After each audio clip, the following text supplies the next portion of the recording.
warahmatullahi wabarakatuh. Kembali lagi di video saya Lili Novita Sari. Di video saya kali ini masih akan melanjutkan mengenai multiple intelligency. Nah teman-teman, di kedua video saya sebelumnya itu ada 5 kecerdasan yang sudah saya jelaskan. Yang pertama, kecerdasan bahasa atau linguistik. Yang kedua, kecerdasan musikal. Yang ketiga, kecerdasan logika matematika. Yang keempat, kecerdasan naturalis. Dan yang kelima, kecerdasan spasial visual. Masih ada 3 kecerdasan yang ingin saya jelaskan di video kali ini loh. Yang keenam, kecerdasan interpersonal. Yang ketujuh, kecerdasan intrapersonal. Dan yang kedelapan adalah kecerdasan kinestetik. Ingin tahu penjelasan dari ketiga kecerdasan tersebut? Tonton terus video saya ya.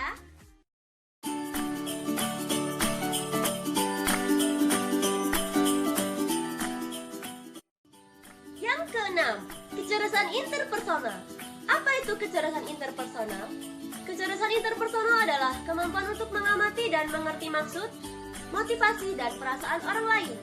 Peka terhadap ekspresi wajah, suara, dan gerakan tubuh orang lain. Dan ia mampu memberikan respons secara efektif dalam berkomunikasi. Kecerdasan ini juga mampu untuk masuk ke dalam diri orang lain, mengerti dunia orang lain, mengerti pandangan, sikap orang lain, dan umumnya dapat memimpin kelompok.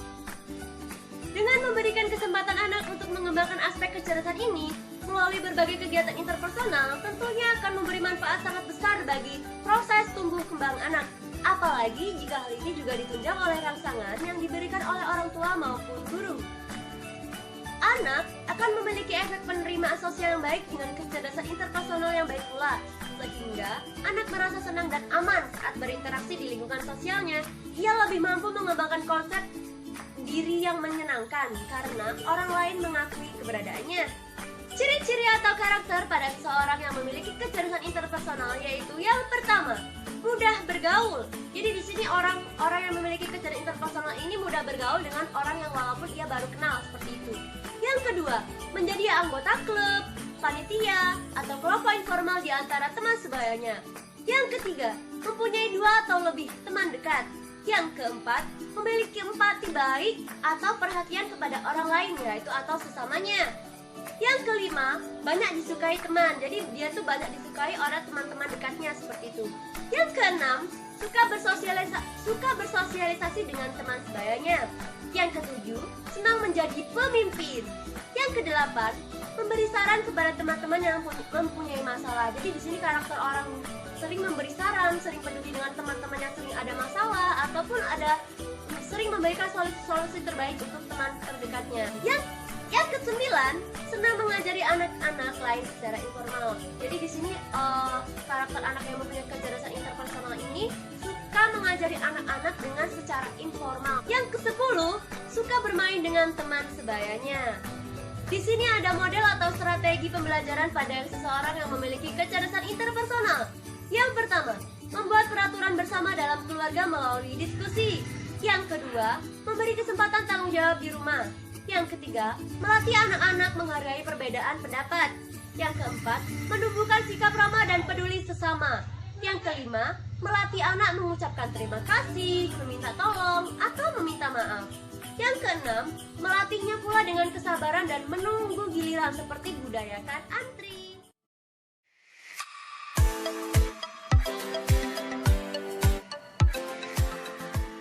Yang ketujuh, kecerdasan intrapersonal. Apa itu kecerdasan intrapersonal? Kecerdasan intrapersonal adalah kemampuan yang berhubungan dengan kesadaran dan pengetahuan tentang diri sendiri. Dapat pula memahami kelebihan dan kekurangan diri sendiri, mampu memotivasi dirinya sendiri dan melakukan disiplin diri. Orang yang memiliki kecerdasan ini sangat menghargai nilai atau aturan-aturan, etika atau sopan santun, serta moral-moral yang ia pahami. Kecerdasan intrapersonal pula merupakan kemampuan seorang untuk memahami diri sendiri, mengetahui siapa dirinya, dan apa yang dapat dilakukan, apa yang ingin ia lakukan, bagaimana reaksi diri terhadap suatu situasi, dan memahami situasi seperti apa yang sebaiknya ia hindari, serta mengarahkan dan mengintrospeksi diri sendiri. Ciri-ciri atau karakter pada seseorang yang memiliki kecerdasan intrapersonal yaitu yang pertama, memiliki perencanaan diri yang baik. Jadi di sini orang mempunyai strategi atau rencana yang baik untuk kedepannya.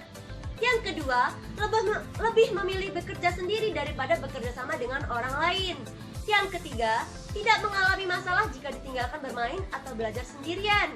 Yang keempat, dapat mengekspresikan perasaan secara akurat. Yang kelima, menunjukkan sikap mandiri atau kemampuan yang keras. Yang keenam, memahami dengan baik kekurangan dan kelebihan diri. Yang ketujuh, memiliki gaya hidup dan gaya belajar dengan irama tersendiri. Yang kedelapan, memiliki minat dan hobi yang jarang ia bicarakan. Tetapi hobi-hobinya itu hobi-hobi tersendiri yang jarang diketahui oleh orang lain, seperti itu. Yang kesembilan, mampu belajar dari kegagalan dan keberhasilan yang pernah dialami. Yang kesepuluh, memiliki rasa penghargaan terhadap diri sendiri yang baik. Adapun model atau strategi pembelajaran pada seseorang yang memiliki kecerdasan intrapersonal tersebut, yaitu yang pertama, kita sering mengajak ia bercakap-cakap tentang apa itu cita-cita. Yang kedua, sering mengajaknya untuk mengisi buku harian atau jurnal sederhana seperti itu. Yang ketiga, ajak dia untuk bermain menghadap cermin dan menggambarkan atau menceritakan apa yang dilihatnya. Yang keempat, mengajak anak berimajinasi menjadi tokoh sebuah cerita dalam buku seperti karakter-karakter dalam drama, seperti itu. Yang kelima, membuat jadwal kegiatan sehari-hari. Jadwal kegiatannya itu ditulis seperti di buku tempel di buku kamarnya, kayak itu jadwal kegiatan hari ini apa, besok apa, kayak gitu.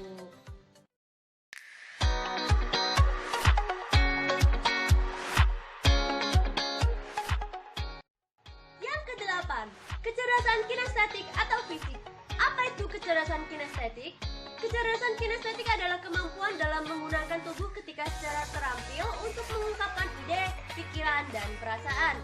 Kecerdasan ini juga mengikuti kemampuan fisik dalam bidang koordinasi, keseimbangan, daya tahan, kekuatan, kelenturan, dan kecepatan pada tubuh seseorang yang memiliki kecerdasan tersebut. Anak yang mempunyai kecerdasan kinestetik yang tinggi biasanya itu cepat menguasai aktivitas-aktivitas yang melibatkan fisik, baik motorik kasar maupun motorik halus. Selain itu, mereka juga sering mengekspresikan gagasan atau emosinya melalui gerakan-gerakan tubuh. Ciri-ciri atau karakter pada seseorang yang memiliki kecerdasan kinestetik ini antara lain, yang pertama, selalu bergerak, tidak bisa diam atau mengetuk-ngetuk atau gelisah ketika duduk lama atau di suatu tempat. Jadi seseorang ini tidak bisa diam. Kalau misalkan disuruh menunggu lama, orang ini selalu bergerak-gerak seperti itu. Yang kedua, menonjol di salah satu atau lebih cabang olahraga. Yang ketiga, mampu mengekspresikan diri secara dramatis. Yang keempat, suka berlari-lari, melompat, gulat, atau kegiatan semacamnya. Yang kelima, menunjukkan kemahiran dalam bidang keterampilan, misalnya pertukangan, menjahit, bengkel, atau memiliki koordinasi motorik halus yang baik dalam hal-hal lain, seperti itu. Yang keenam, pandai meniru gerak, isyarat, atau tingkah laku orang lain. Yang ketujuh, suka membongkar pasang barang, seperti membongkar pasang mainan, atau membongkar pasang handphone, kalkulator, segala macam ya. Yang kedelapan, menyentuh dengan tangan barang-barang yang baru ditemuinya. Yang kesembilan, menanyakan berbagai macam sensasi fisik ketika berpikir atau bekerja. Yang ke-10, suka bekerja dengan tanah liat atau pengalaman yang lebih melibatkan sentuhan tangan, yaitu. Jadi di sini karakter ini dilibatkan dengan sentuhan tangan atau dengan gerak-gerak badannya.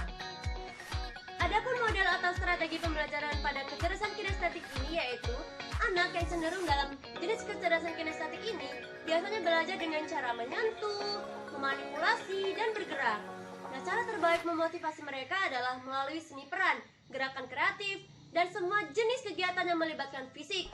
Nah, ketika belajar perkalian dalam belajar matematika, siswa diminta untuk berjalan lurus sambil menghitung dengan suara keras setiap melangkahnya, yaitu 1, 2, 3, 4, 5, 6. Lalu katakan, baik, sekarang kita akan menepuk tangan setiap angka kedua atau angka kelipatan 2.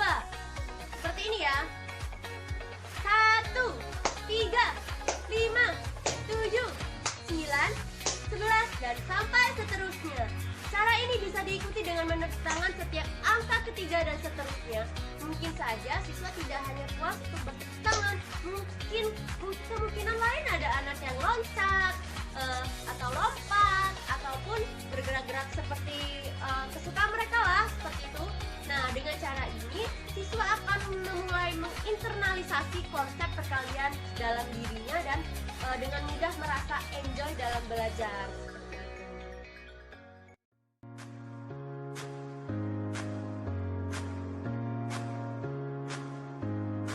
Oke teman-teman, selanjutnya akan ada tayangan video S Breaking yang berguna untuk membangkitkan semangat belajar anak di kelas.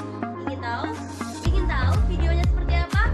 Tonton terus video saya ya. Ini dia S Breaking. Satu pakai tangan ya. 1, 2, 3.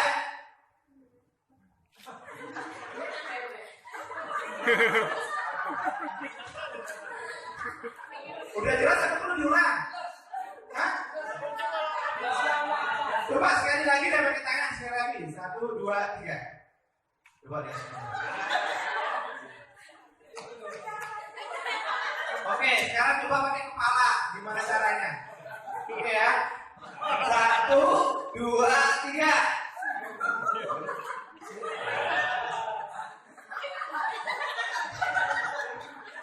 Siapa coba? Hah? Udah, masa ulang lagi? Pakai kepala ulang sekali lagi. Oke, perhatiin lah. 1, 2, 3. Semangat, semangat.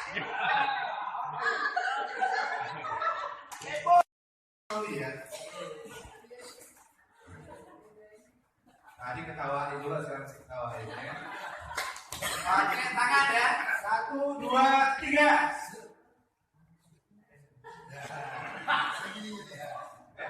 Ini kayak gini, kayak gini. Belakang. Saya nggak melihat yang ini. Itu nggak boleh Pak, masa gini dia Pak?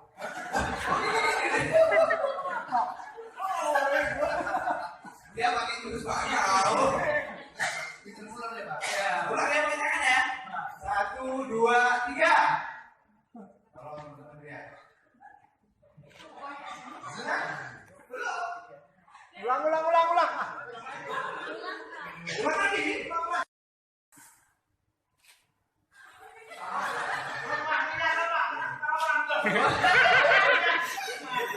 Oke, sekarang pakai kepala. Biasanya pakai kepala ini harus semangat supaya bisa kelihatan gitu ya kan. 1, 2, 3.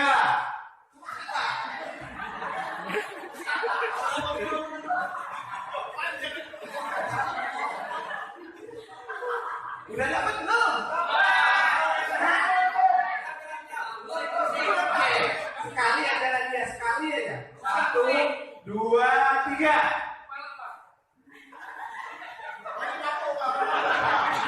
Siapa yang ngaku? Yang ngaku ya? Hah? Siapa nih? Yang ngaku ini? Ada belum? Yang tadi siapa? Pak Kasur sini Pak. Jadi kita finalkan lah ya. Ayo. Oke. Coba pakai tangan. Awas biasa nanti senggol kepala kawan. 1, pakai tangan ya. 1, 2, 3.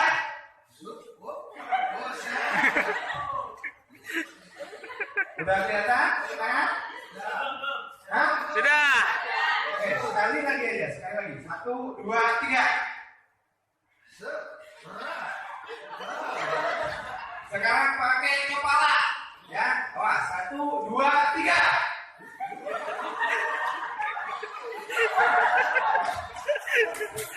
Siapa? Nasrul. Yang tahu yang tergolong. Ulang lagi. Oke, ini terakhir, yang terakhir. 1, 2, 3.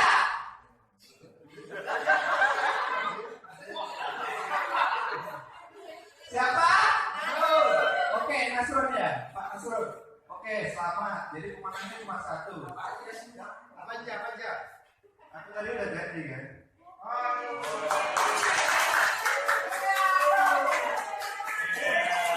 Oke teman-teman, sampai di sini penjelasan penjelasan multiple intelligensi dari saya.